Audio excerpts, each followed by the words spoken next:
Eccoci qui, cari naviganti, per proporvi un primer dedicato a Centurion, cogliendo al volo il risultato di un deck builder, Filippo Alganon, che ci propone una lista complessa e affascinante, con un color pie tra i più spietati e crudeli di tutto il formato 1v1, quelli Esper. Sono i colori del controllo, della negazione del gioco dell'avversario, un mix micidiale tra tutto quello che può bloccare l'azione del nemico in un concentrato di interazioni a cui pochi sono in grado di sfuggire indenni. Eppure il focus del comandante che cappeggia questa build ha obiettivi oscuri, imperscrutabili, dipesi dalla tipologia di permanenti con cui riesce a interagire al meglio, gli incantesimi, forieri di giocate spettacolari e di un power level spesso ingestibile per gli opponenti. Questa volta vi parleremo di Zurf Enchanter.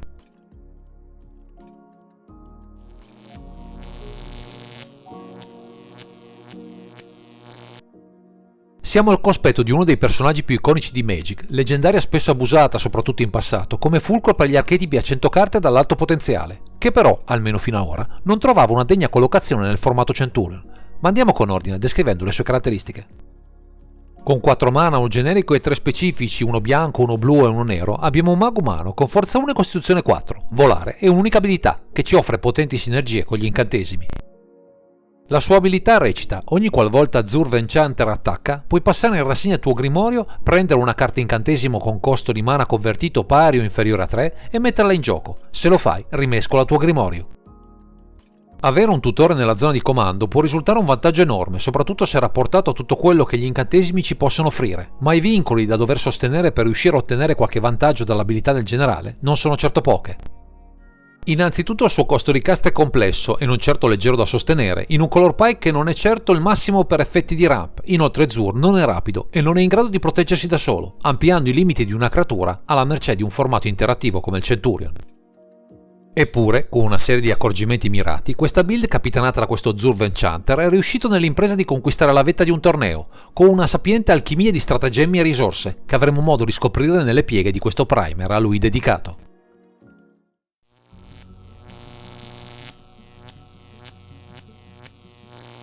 Nelle premesse abbiamo introdotto tutte le contraddizioni che porta con sé questo Zurf Enchanter. Da un lato potente enabler per strategie sopraffine, dall'altro bersaglio mobile per le pericolose interazioni avversarie, in un difficile equilibrio in cui navigare a vista. Il primo scoglio da superare è il suo costo di cast, non certo facile, ed è per questo che si punterà a una serie consistente di sassi, tutti in grado di offrire presto mana colorato, anche a costo di pagare qualche punto vita nel processo, con Arcane Signet, Azorius Signet, Cold Steel Earth, Dimir Signet, Jeweled Amulet, Lotus Petal, Orzhov Signet, Talisman of Dominance, Talisman of Hierarchy e Talisman of Progress. Ben 10 artefatti utili a compensare i limiti di una mana base tricolor e i vincoli di cast di questo generale, pretenzioso nelle sue esigenze, per entrare in campo quanto prima, attuando così in fretta la sua azione. Un altro aspetto fondamentale per risolvere le limitazioni di questa creatura è proteggerlo da tutte le interazioni avversarie, soprattutto quelle economiche che possono mandare all'aria tutta la nostra strategia subito dopo il cast. Ecco perché fanno capolino diverse carte specifiche: Blasphemous Skill, Dive Down, Flawless Maneuver, Last Step Plating, Lightning's Greaves e Malakir Rebirth. Non importa con quali mezzi, ma il nostro obiettivo principale è quello di attaccare il prima possibile con Zur il nemico, così da scovare tra il 99 uno dei tanti elementi in grado di risolvere la partita e l'avversario che stiamo per affrontare con mosse precise ed astute.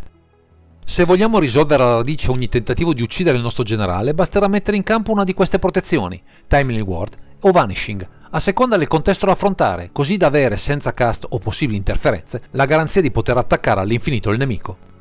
Una volta protetto Zur, possiamo cercare altri incantesimi che lo renderanno un bittante ingestibile, trasformando il nostro mago umano in un ariete, grazie a All the Gritters, Permin Saura e Steel of the Godhead, per un'azione Voltron che chiuderà ben presto i giochi in nostro favore.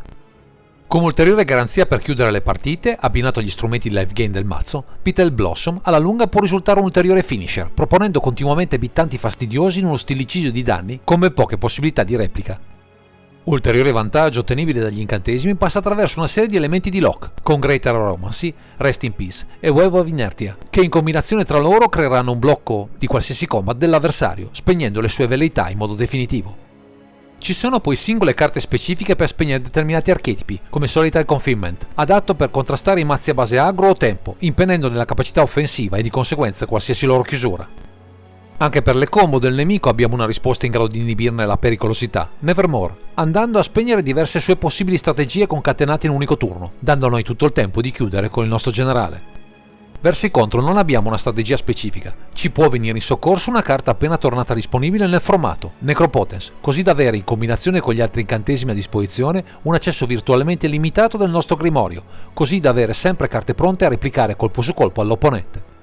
E visto che potremmo avere qualche difficoltà nell'attuare le nostre strategie in fretta, prima che il generale entri in azione, ci affidiamo ad alcuni tutori, Enlightened Tutor, Expedition Map e Profane Tutor, per fare in modo di avere i mezzi giusti in tempo per spegnere le resistenze dell'avversario. In particolare l'artefatto potrà cercare alcune terre speciali, vitali in determinati contesti per uscire allo scoperto con il nostro Zur, attraverso Cavern of Soul, Hall of Heliod Generosity, Sheets of Death Storehouse e Hall of the Banded Lord. In particolare quest'ultima riveste un ruolo chiave per offrire rapidità al nostro comandante, accelerando, non di poco, la sua azione, ottenendo così un turno prima gli strumenti necessari per proseguire agevolmente il nostro perfido piano di conquista. A corollario di tutta questa strategia aggiungiamo Teferi, Time Raveler, che grazie alla sua abilità statica può mettere un freno agli strumenti del nemico, il tempo necessario per imprigionarlo in una morsa in cui lui non avrà modo di uscire.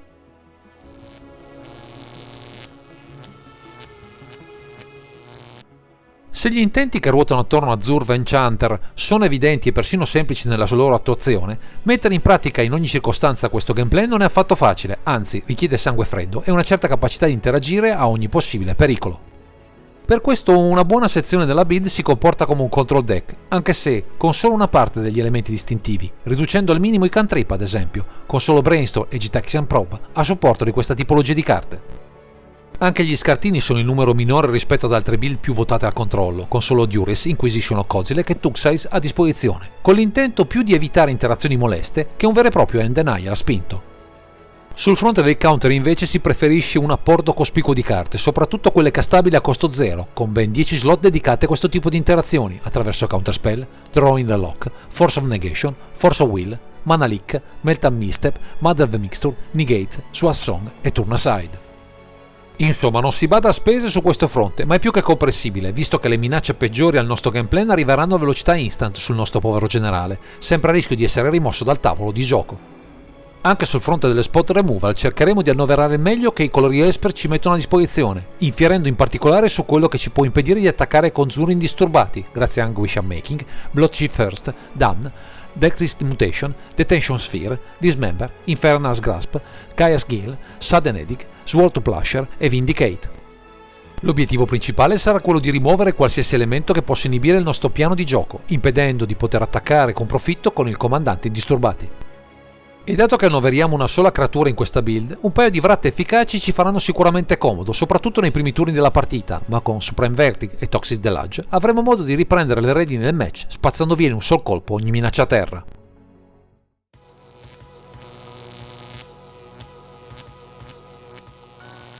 Come spesso accade per determinati giocatori, anche Filippo Alganon, amante dei mazzi control e delle strategie collegate a questi archetipi, si è fatto accalappiare da questo Zur Enchanter, che offre tutti gli elementi per soddisfare i suoi desideri di deck builder.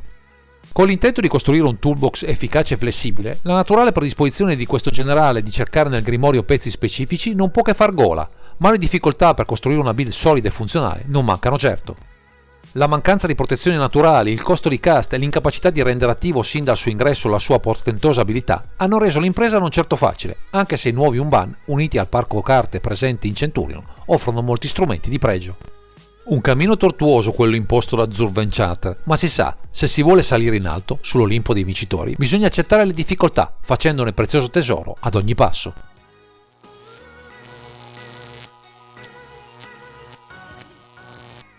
L'approccio scelto da Filippo Alganon di impostare la sua build intorno a Zur Enchanter è differente rispetto alla media dei giocatori di questo archetipo, che solitamente scelgono un approccio full control, intriso di counter, scartini e rimozioni. Il nostro deck builder invece ha puntato a finire, in un modo o nell'altro, le partite in pochi turni, impostando la lista per chiudere con 4-5 attacchi del generale ben assestati, prevedendo almeno 2 turni per proteggerlo al meglio e 2 o 3 turni per finire l'avversario.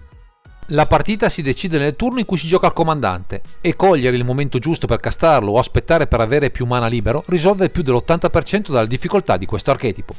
I tools per vedere la mano avversaria sono inestimabili e vanno conservati per proteggere al meglio il cast del generale e le mosse successive, in modo che non vengano disturbate dall'avversario, così come scegliere la protezione giusta tra quelle presenti nella lista. Un errore di valutazione in quella fase sarebbe fatale. Insomma, un piano Voltron ragionato in cui Zurv-Enchanter è la punta di diamante, ma non è in grado da solo di fare tutto il lavoro e serve la massima cura per sfruttare al meglio l'arsenale del 99, non solo tra le carte di tipo incantesimo.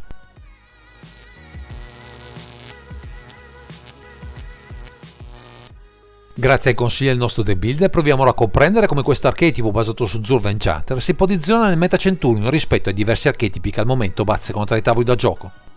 Verso gli aggro-deck le statistiche parlano di un forte vantaggio per il nostro archetipo, con percentuali di vittoria intorno all'85-15% in nostro favore, vista la natura delle nostre interazioni e dei nostri pali, che difficilmente possono essere risolte da questi avversari. Verso il combo deck il nostro player non ha moltissimi dati al riguardo, ma si ipotizza una buona percentuale a nostro favore, sul 66-33%, anche se nella sua zona non ci sono molti avversari che prediligono queste build, e l'ago della bilancia si sposterà tanto più verso di noi, tanto è meno veloce l'avversario nella sua azione. Verso il control deck c'è la vera sfida e la pazienza è quella che premia di più il nostro game plan, attendendo di avere le contromosse adeguate per calare e proteggere il generale al meglio, in una gara di nervi in cui ogni mossa va calibrata con cura. In particolare, se siamo di fronte a un draw and go, potremo a nostra volta smontare le sue chiusure, mentre noi con calma ci organizziamo, anche se siamo su percentuali in bilico, intorno al 50-50 quasi sempre, e ogni singola azione andrà soppesata con cura per non soccombere. Pilotare Zurv-Enchanter non è certo una passeggiata, ma i benefici che ci offre in cambio delle nostre premure sono così tanti che vale la pena impratichirsi con le sue arti di incantatore, così da soverchiare anche le difficoltà all'apparenza insormontabili.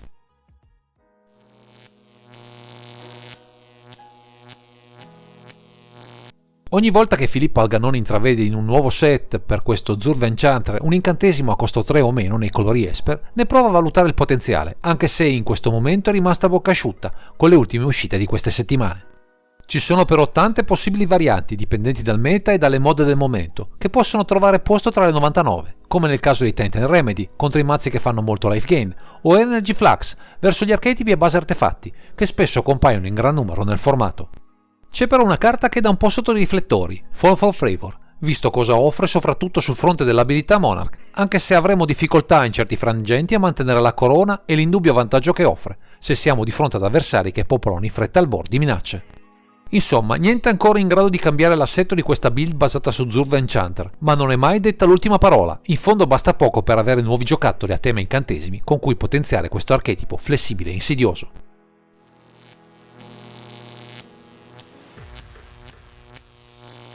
Siamo arrivati alla conclusione di questo primer. Ringraziamo Filippo Alganon che ci ha guidati in questa disamina attorno a un comandante iconico, dalla nomea elevata, ma al tempo stesso molto difficile da pilotare e interpretare al meglio.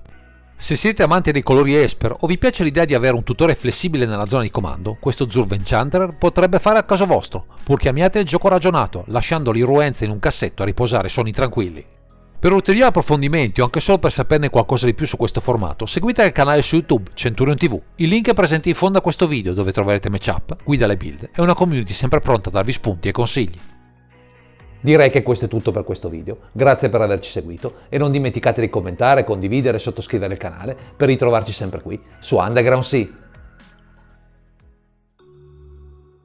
Underground Sea è sponsorizzato da Car Market, il più grande marketplace d'Europa per le carte di Magic.